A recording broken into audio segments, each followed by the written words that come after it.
As we saw in the last chapter, Mandiak was about to start a fight with Gun, which is obviously going to result in a severe beating for him. Because, as we know, Gun is Gun.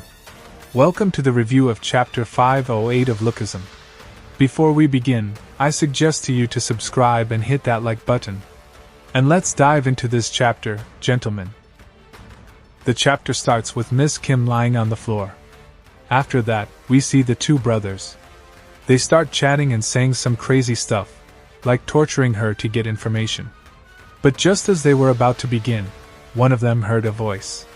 Confused, he asked his brother about it, then heard it louder. That's when Tomley arrives, perfectly timed. Because that's how things are in reality. Right? Arriving just in time to save people is a normal occurrence. Right?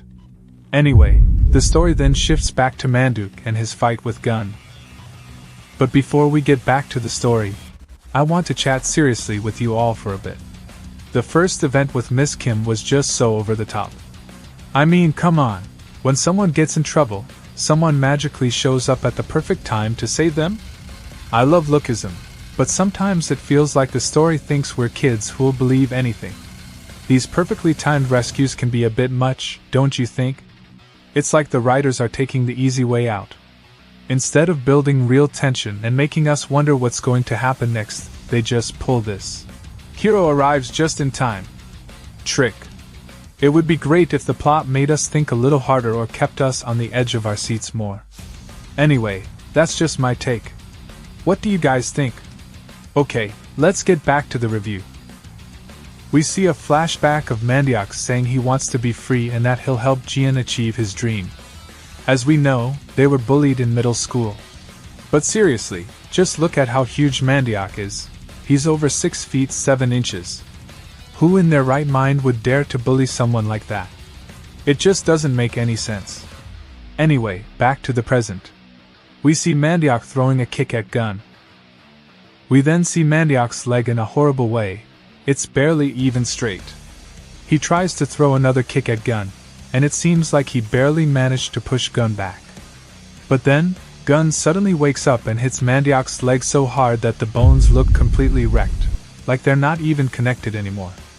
Mandiak screams in pain, and yeah, that really looks like it hurts, I'm not gonna lie. Suddenly, Mandiak wraps his legs around Gun, pulling him into what looks like a tight cuddle. Just kidding, guys. But really, he's got Gun in a tight hold. Gun, being his usual nonchalant self, doesn't seem fazed at all because, well, he's Gun.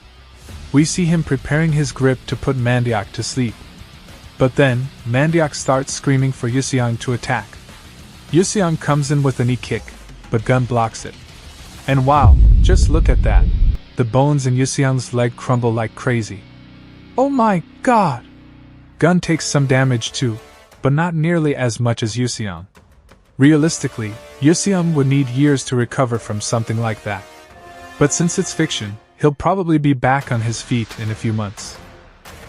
So, Gun prepares his grip again and knocks Yuseong to the floor like crazy. Then he starts throwing punches like a maniac, living up to his main villain status. Mandiak and Yuseong are out cold, probably dreaming of Hunter x Hunter finally getting a new chapter in the next 10 years.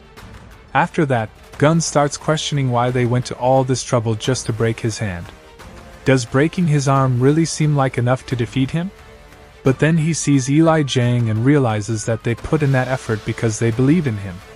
And it's not just him, Jake Kim shows up too, and Johan Song is chilling up in a tree like the cool side character he is.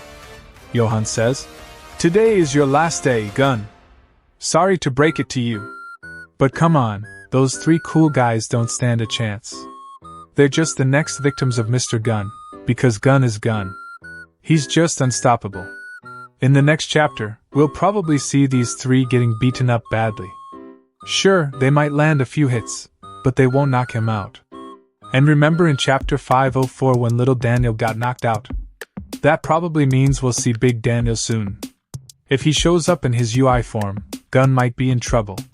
Also, where's Samuel Seo been? We barely see him fighting in these chapters.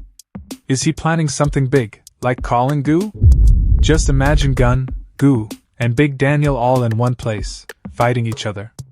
That would be some epic, crazy stuff. So, that's all for now. See you in the next videos. Have a great and wonderful day.